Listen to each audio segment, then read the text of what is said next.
E aí, pessoal, suave na nave, Matheus aqui, dando continuidade aos nossos assuntos, a nossa série de geometria analítica. Agora a gente vai tratar sobre equações paramétricas do plano, certo?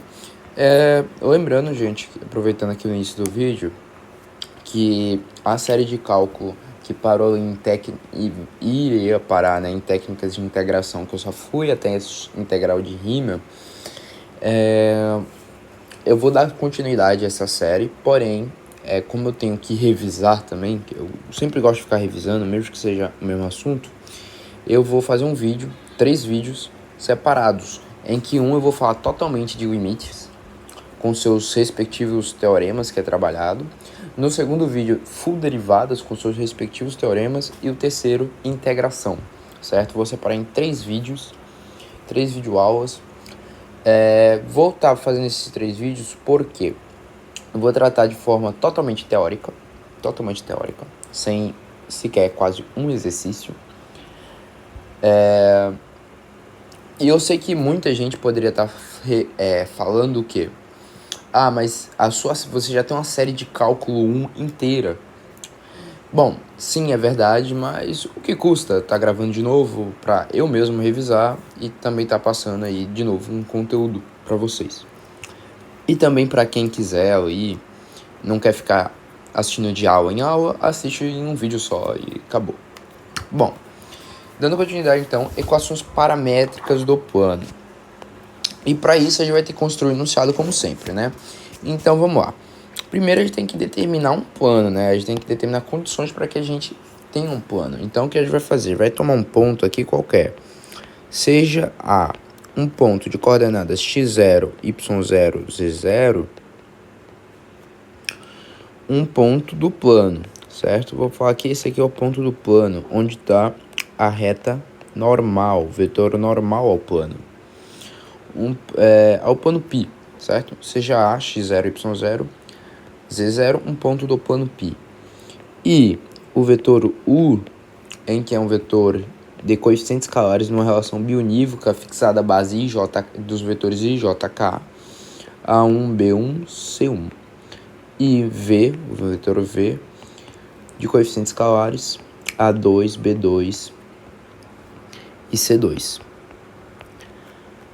E esses dois vetores não vão ser colineares, quer dizer, não existe uma relação entre os coeficientes escalares deles, certo? De semelhança, neste caso. Não colineares, não estão inseridas numa mesma reta, não tem o mesmo direcionamento do vetor diretor, não colineares. Iremos tomar um ponto P aleatório do espaço, pois já temos condições suficientes para determinar o plano, que seria esses dois vetores, o produto vetorial entre esses dois vetores, já que não é dado no enunciado a posicionamento dos vetores, a gente pode posicionar de maneira conveniente para que a gente determine o plano. Por exemplo, esse aqui seu vetor U, esse aqui seu vetor V. O produto vetorial entre esses vetores está aqui, ó, na vertical, formando a terceira dimensão aí, que é que seria em relação ao vetor Z, né, no espaço, quando considerarmos Z. E esse aqui seria o vetor normal ao plano, que é obtido pelo produto vetorial entre U e V. E que nisso teríamos determinado então o plano, pois esse é um ponto de interseção pertencente ao plano, que é o ponto A, e o ponto P do espaço qualquer. E se o vetor AP for um ângulo que não é de 90, logo não temos um plano. Porém, se P é um ponto realmente que pertence ao plano, vai ser ortogonal, forma 90 graus. Então a gente vai ter uma relação de ortogonalidade determinando o plano, perfeito? Você já viu isso no vídeo anterior. Um ponto P, XYZ, pertence ao plano, pertence ao plano π,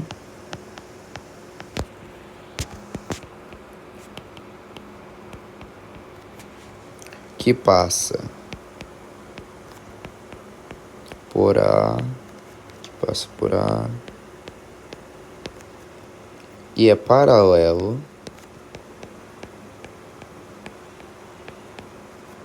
aos vetores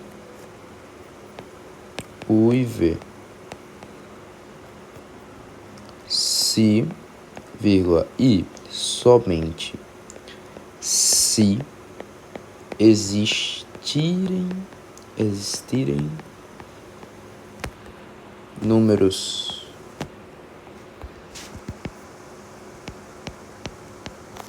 reais H e T tais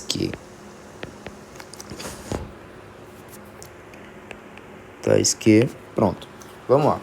O que acontece, gente? Primeiro iremos determinar o plano aqui que temos, ok? Ficou torto ali, mas não tem problema não. Esse aqui é o plano π, ok? Bom, teremos que ter um vetor normal ao plano. Esse aqui é o vetor n. O ponto de interseção pertencente ao plano π, certo? Que é o A. Nós temos os vetores u e v, certo? Ou seja, o vetor normal é o vetor do produto vetorial entre o vetor u e o vetor v. E teremos o ponto P pertencente ao espaço, formando esse outro vetor AP, certo?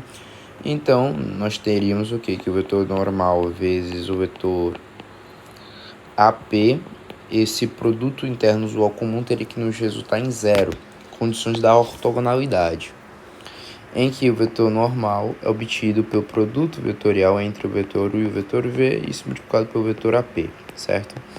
Bom, nós teremos essas condições. Porém, não é isso que eu quero trabalhar aqui com vocês. No momento, a gente quer trabalhar a seguinte coisa, pessoal. Não necessariamente o vetor U e o vetor V vão estar em posições de o vetor normal obtido ser o produto ser o resultante do produto vetorial entre o vetor U e o vetor V. Então, esse ângulo pode ser um ângulo menor que 90, certo? Então, isso aqui invalidaria o que a gente acabou de fazer. Então, existe outra forma? E a resposta é sim, existe uma outra forma. Qual seria essa outra forma, por exemplo? Bom, observem que o vetor AP é resultante da relação entre o vetor U e o vetor V. Então, dá para a gente fazer a seguinte coisa. Dá para a gente considerar um vetor diretor em relação a V e um vetor diretor em relação a U. Observem que eu vou ter um vetor resultante obtido aqui, ok? E esse vetor resultante é exatamente um vetor maior na mesma direção do vetor AP. Então é isso que a gente vai fazer. Escrever isso daqui, que seria a seguinte coisa. O vetor AP, por exemplo, ele pode ser descrito como uma relação de um coeficiente escalar h vezes que eu tome o vetor u como vetor unitário, eu formo esse vetor maior, certo?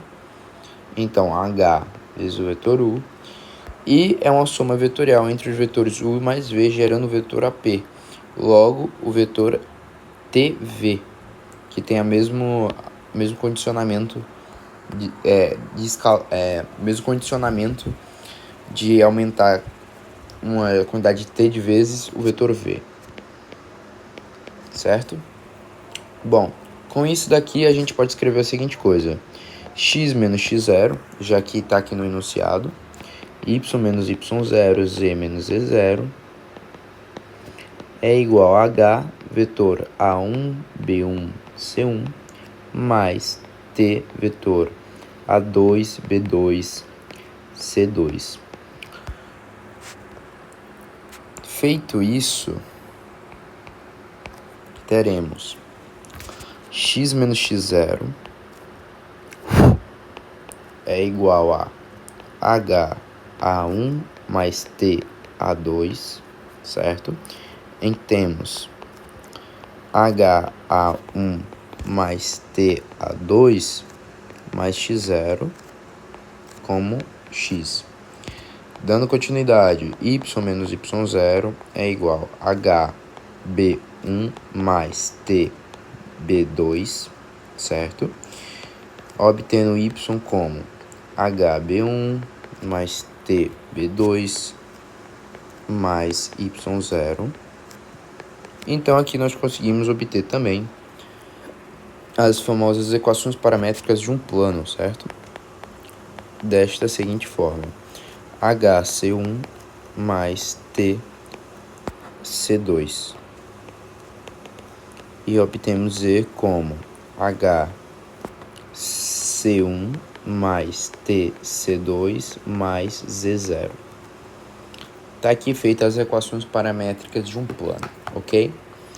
E quando H e T vai variar, que são denominados de parâmetros, né, variam de menos π a π, o ponto P, pertencente ao espaço, vai percorrer todo o plano π. Perfeito? Bom, agora vamos fazer um exemplozinho aqui do que eu estou falando para vocês. Imagine a seguinte situação.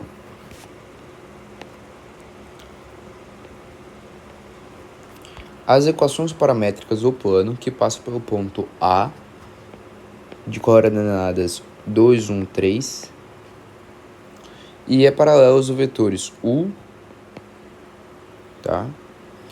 As equações paramétricas do plano que passam pelo ponto A, 2, 1, 3 é paralelo aos vetores U de coeficientes escalares menos 3 e 1 e vetor V 2, 1, menos 2 são. Bom, já demos todas as condições para que a gente determine o plano, certo? Como vai ser? Como vai funcionar?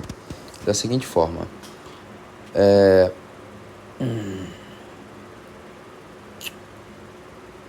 Da mesma forma, ó. Em x, né? A coordenada em x do plano vai ser a seguinte. Vai ser o x0, né? É da mesma forma, tá, gente? É só substituir aqui. Seria o x0 do ponto, nesse caso 2, mais h, que é um parâmetro, em relação ao vetor A1. Então, h vezes o coeficiente escalar A1 do vetor aqui, no caso, menos 3h,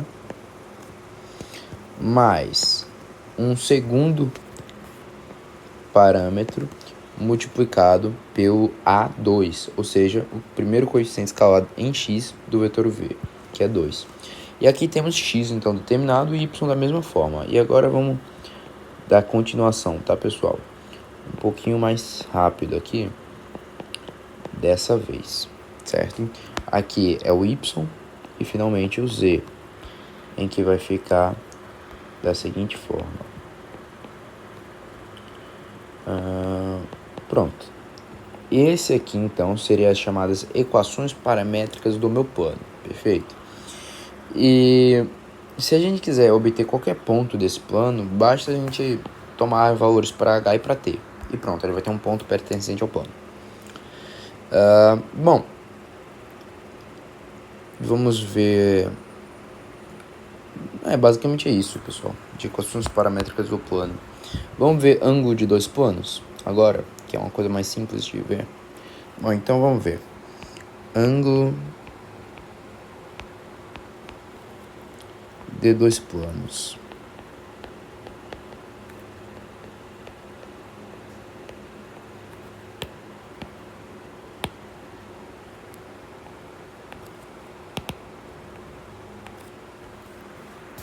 Bom, no caso, eu tenho que ter dois planos e a gente vai basicamente pegar o ângulo, ou seja, a abertura que forma entre os dois planos, né, em relação à intersecção entre esses dois. E, obviamente, ele vai se basear nos vetores normais já trabalhados. Então, vamos lá. O vetor P1, certo? P1 é A1x mais B1y mais C1z. Eu estou determinando qualquer um aqui. D1 igual a 0. Um π2, um plano π2, A2x, B2y, C2z mais D2 igual a 0. Neste caso, Determinado então esses parâmetros, teremos. Bom, imagine só, eu vou desenhar meio que um plano aqui, todo torto, e outro plano aqui. Observem que vai ter um ângulo entre eles. Vou chamar esse ângulo de π. De π não, de θ. Então, observe que existirá um vetor normal a esse plano, certo? Ou seja, que forma 90 graus com ele, ortogonal ao plano. Esse é o vetor normal N1. E vai ter um vetor normal ao plano 2, certo? Que neste caso ficaria mais ou menos assim, que seria o vetor N2, certo? E a gente vai estabelecer uma relação entre eles, que vai ser a seguinte. Observe que esse plano, na verdade, está muito mal desenhado. Eu vou desenhar um plano exatamente assim. E terá um porquê, certo? Porque fica mais conveniente. Eu terei esse ângulo aqui. Lembrem, gente, um plano, quando ele for enxergar, isso aqui é como se fosse um objeto 3D. Ou seja, tem um plano assim e outro plano retilíneo embaixo. E vai ter um ângulo entre esses planos. Então, se eu, por exemplo, pegar esse ponto aqui do plano, eu sei que ao pegar ele, eu tenho que manter o vetor diretor do vetor normal, N1. E, de forma análoga, eu tenho aqui o vetor N2. Então, observe agora que existe um ângulo, que é exatamente esse ângulo θ entre eles, que está entre os vetores normais. E pronto, e a partir disso a gente pode determinar o ângulo entre dois planos, basicamente se resumindo ao ângulo entre dois vetores retilíneos. Então a gente sabe que, na verdade, nada mais é do que cosseno de θ igual ao módulo do produto interno usual comum entre esses vetores sobre dividido pelo módulo de cada um dos vetores individualmente, em que θ ele não vai passar nem de 0 e nem de um valor π sobre 2, pois, como nós sabemos, θ é um valor, cosseno de θ vai a um valor de 1 e 0. E bom, se a gente coloca cosseno de 0 já seria 1, e se a gente coloca cosseno de π sobre 2 é 0. Então temos o valor máximo e o valor mínimo. Bom, e aqui estamos finalizado o ângulo de dois planos, certo? Fiquem com Deus.